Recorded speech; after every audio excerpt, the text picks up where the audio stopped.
Hi everyone, welcome to this little video that I made where I'm going to explain to you a few methods that you can use to achieve more accurate tones in your drawings.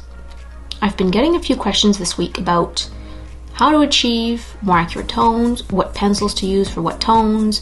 There seems to be a lot of confusion about tones in general, so hopefully this can help clear things up a little bit. And what I went ahead and did is I picked 3 methods that I thought would be useful. So I'm going to go ahead and start with the first one here, which is basically a homemade grayscale or graphite scale. And what I've done is I've used my own sort of personal favorite range, which is about 5B to 5H in the graphite pencil. So you can see I've done a little bit of tone with each pencil. And then since I use the black pencils as well, I've done the range there as well, the HB to 8B. And you can see you create this sort of beautiful kind of grayscale with this. So how this can be used is, say you're drawing from a reference photo, like in this case here, it's just an image from a book. And you want to know what shade of gray something is, what pencil you're going to use to achieve a certain tone. You can simply hold your scale up against your image. So I'm going to try to figure out what tone this section of the track is here in the picture. You can start at the lightest point and then you just drag it along and you try to figure out what tone in the image, or the tone in the image, what kind of pencil does it match up with. So here I'm trying to figure this out, and it's fairly light, so I'm going to be using some of the H's here, probably 3H, 4H, something around there. Then if I do it for the skin, for example, same thing. You're going to hold up your grayscale. I'm going to pick part of the hand right here. Hold it up like this. You can start at the bottom and just drag it along, just like that. You can try to figure out where does it line up. Now if you go all the way down, obviously 8B is too dark, so you don't want to do that. Bring it back a little bit and kind of try to figure out, okay, where is it? It looks like it lines up with the HB black. See? So it doesn't mean that that's all you're going to use for pencils. Remember, I tend to layer a lot, right? And I recommend layering. But that would be probably the darkest pencil that you work up to. So you might go, if HB is your darkest, the HB black, you might start with something like a 2B or a 4B and slowly work your way up. The next tool here is pretty basic. It's just a piece of paper, it's Stonehenge, and I cut out a few circles with a hole punch. They're not too fancy, so. But what this does is you hold it up on your picture, you put it on your picture, and you can see what it helps to do is it helps to isolate an area that you're maybe struggling with, because sometimes our eyes will play tricks on us. You know, especially when you have a light tone next to a dark tone, sometimes it's tough to say what you're looking at. This helps to kind of see it on its own. You're kind of masking out everything around it, and it's one way to achieve more accurate tones this way. You can use it in conjunction with the grayscale, right? Same thing as before, only now it might be easier to kind of figure out that particular spot. See? So now I can line up and I can say, oh, okay, looks like I would have to use an F pencil to get this tone. If you go another spot, it's a little bit darker here, but same idea. We're going to start with the scale, drag it down, drag, and you can see at this point it's pretty obvious that I need to go darker, so I keep dragging it. Starting to get pretty close here. 3, 4B, looks like 5B is getting pretty close. I still think it's darker than that though. There you go. About a 2B.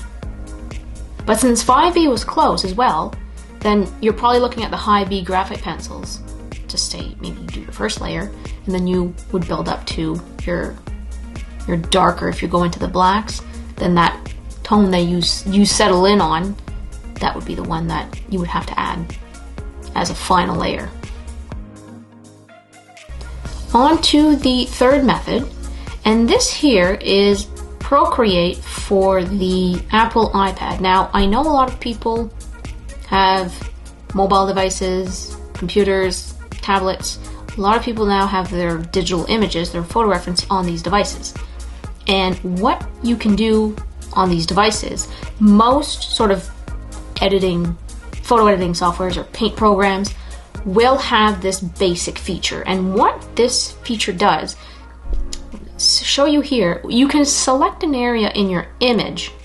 You just move your cursor, your finger around, and what it does is it'll show you what area, the area you selected, it'll show you what tone it is, or what color if you're working in color. In this case, we're just working black and white. So it'll show you, if you look on the upper right-hand side, that little circle right there, that's your tone. And if you look at that gradient palette, there's a little circle there. It shows you on that scale from black to white where it ends up. So that tone ends up being closer to black than to white. If I keep going, you're going to see I'm going to select different areas. And you're going to be able to see on the forehead here, it's fairly light. Now, I picked the forehead on purpose because it's sort of a highlighted area, right? But if you look at the tone, it's not white. It's sort of a light gray. A lot of people would just leave it white. That's where, you know, you want to get more accurate tones. Well, this is a good trick because the device won't lie. So your eyes can play tricks on you, but the device won't. So I like to use this if I'm struggling with an area. I'll do this, and it kind of gives me a reality check. It goes like, oh, this is really what it is. Regardless of what you think it looks like, this is what it is.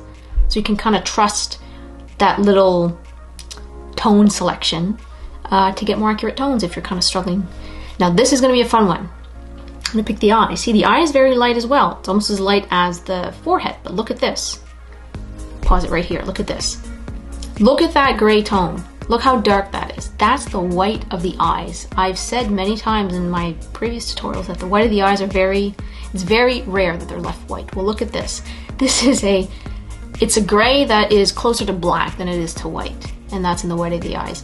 So that's what I mean by sometimes these sort of methods can come in handy because you're using, you know, this technology to give you the accurate tone instead of just trusting your eye, which can often fail you.